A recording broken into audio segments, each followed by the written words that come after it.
consider this as private, but some kids, some generation or some individual might not concern this too much.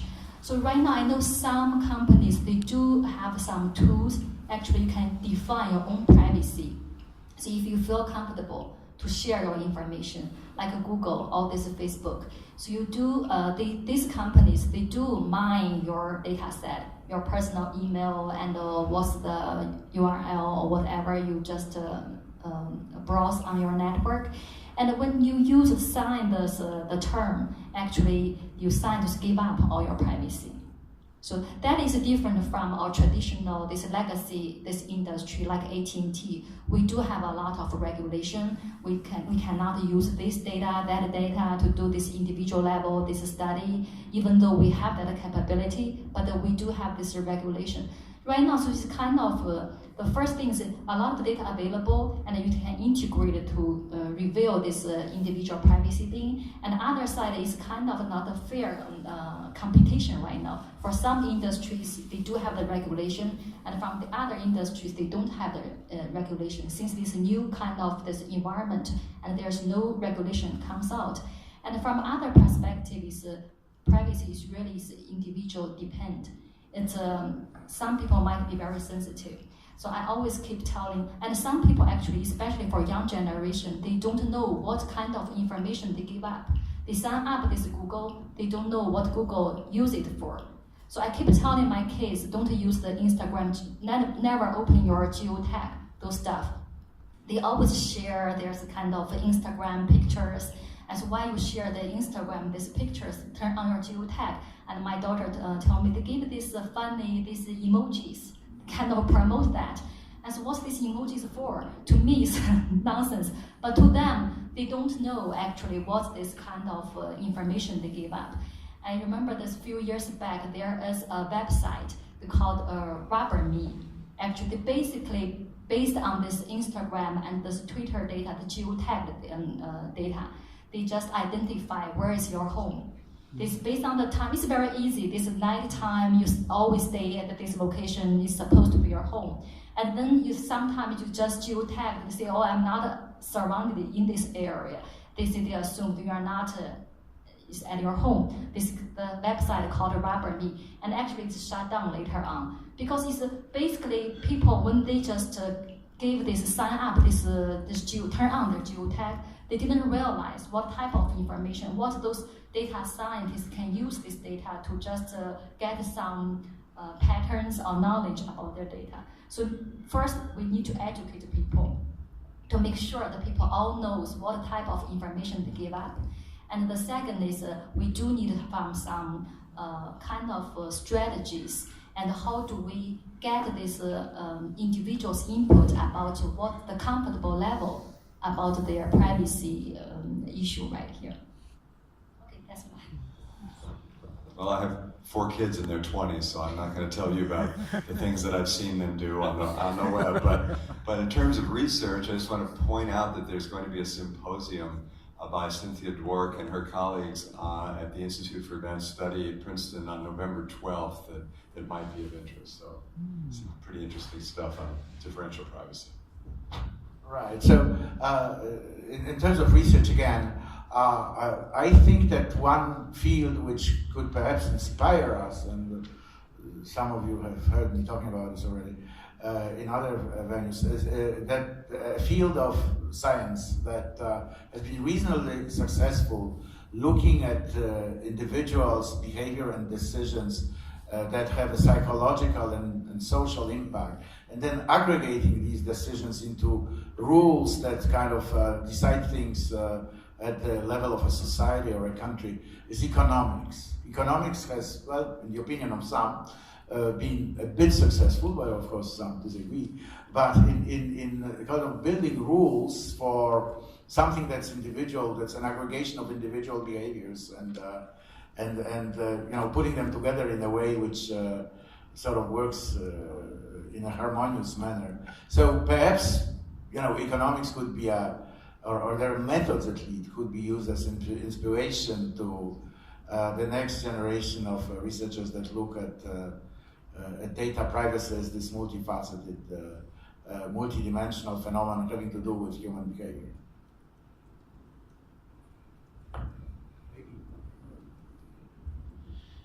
So, I think it's the risks of all these have been amplified by the fact that the latency is very low, very quick updates, and the breadth of the information available about a person and interconnectedness. It has amplified now to such a level that the human decision-making timescales are far longer than the timescale of this. So, it's like a quantum mechanics sort of situation. And education is a good way of dealing with it. But I think it's important that everywhere there should be these right to be forgotten laws. That I think back to all of these.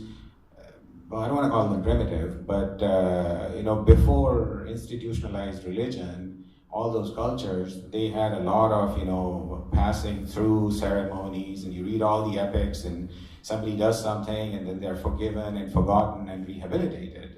Sometimes with the use of psychoactive substances. And so that was a society where they didn't have much privacy really either, because everybody knew what you were doing, but even they realized the importance of not catharsis, but somehow to be forgotten. And I think this should be a fundamental right for all of us. Thanks. I feel like I should say something because everybody else did, but it's really hard to separate your own, personal. Nobody wants to know my personal views on privacy, right? Like, why would you? But so as a representative of a company or as a technical person, how does it? Let me just say, like, as a researcher, you just want more data, right? Like, you can't get enough data. It's hard to even start a project, and you don't want to work with toy data. You want to work with real data. You want everything, right? And the more information, the better. And I do think, even as researchers, we do have responsibility to be aware of the societal costs of the research that we're doing, right? And to think do I need this? Is this data? And also be aware of the laws and things like that. I think Canada actually has some. When I was doing our startup too, we had to refer to the PIPA, the laws on privacy. You need to tell people what you're doing with their data. You need to have a way for them to get themselves out of your data. And you be aware if you're starting your own company or working in a company, you need to build these things in from the beginning because it might be hard to go back and put them in at the end, right? So from a technical perspective, awareness and education are really important. It's one of the ways to go.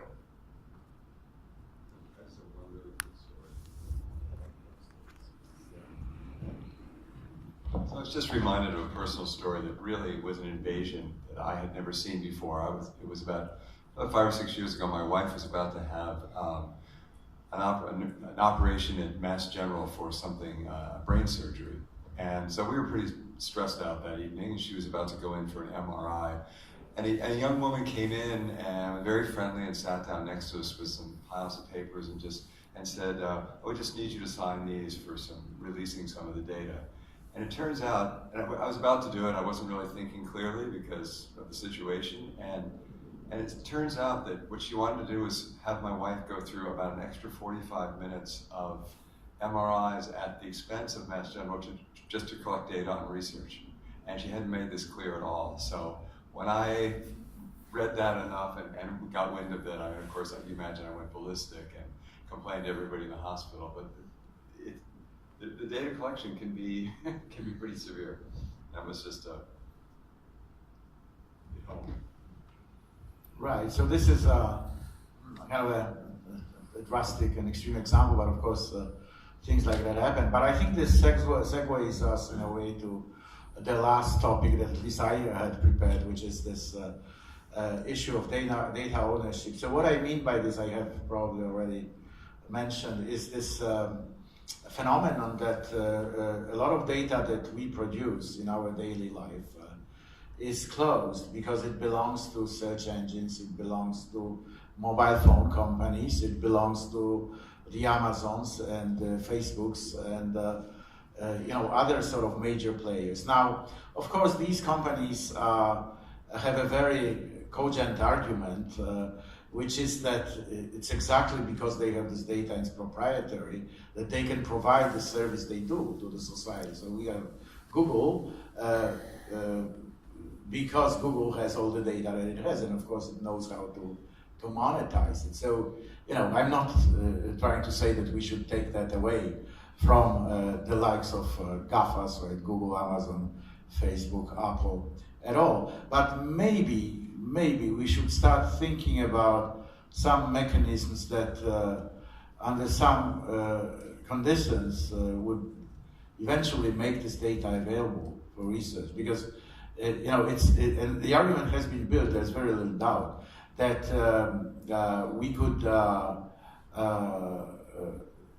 make important discoveries, for instance, medical discoveries, if we were able to put together data about human genomics, mobility, food, and demographics. And the data is all there. It could technically be put together, but of course it isn't, because a lot of it is closed or sort of guarded by privacy rules.